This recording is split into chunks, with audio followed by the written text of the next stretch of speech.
when we have an investigation after a fire, we have our own internal fire investigators. But then we also, with a commercial loss like that, or a large loss, or a loss of life, we ask the state to come out, and the state has its own investigative team. And they work together to identify the origin of the fire. They could tell by burn patterns and what's more charred than other areas where the fire started in the vicinity. And then they try to deduce through, what they could see, what was around it, information from interviews with people who were near there or involved in it, what the cause was. Sometimes we can be very specific. We know what the cause is. Somebody says, I know what happened, this happened, I did this.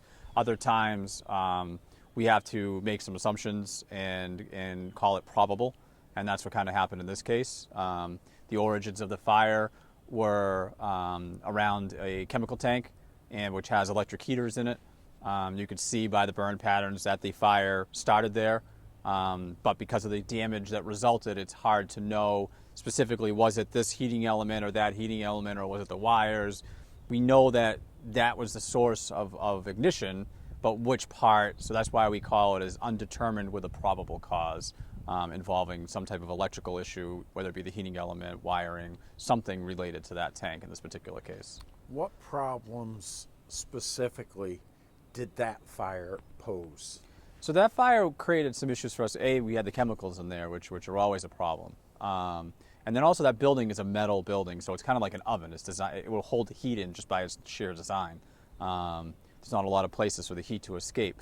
So what happened was the fire started and went for a little while, and then the fire alarm system tripped, which notified us. We received a signal from the fire alarm system. Nobody called it in by 911 that there was possibly an issue. A smoke detector or a heat detector went off.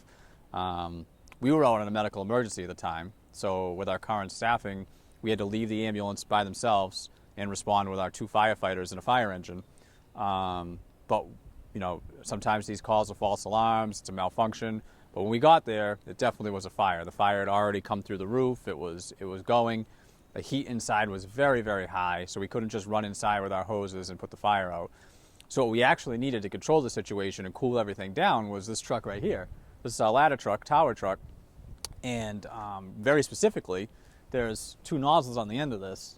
They call them monitors, and they can flow a lot of water, and they can be aimed either remotely or with somebody up standing in that platform from above, and you can get a very good view and put it right down where it needs to go and put that fire out. The problem was, with our current staffing, we weren't able to get this truck out the door, and it took us about 25 minutes for people to come in from home, get in this truck, take it there, get it in place, and then get it set up, and then we could finally put this type of water, what this truck can do, into action, which cooled the fire off, got everything under control so we could go inside and finish the job.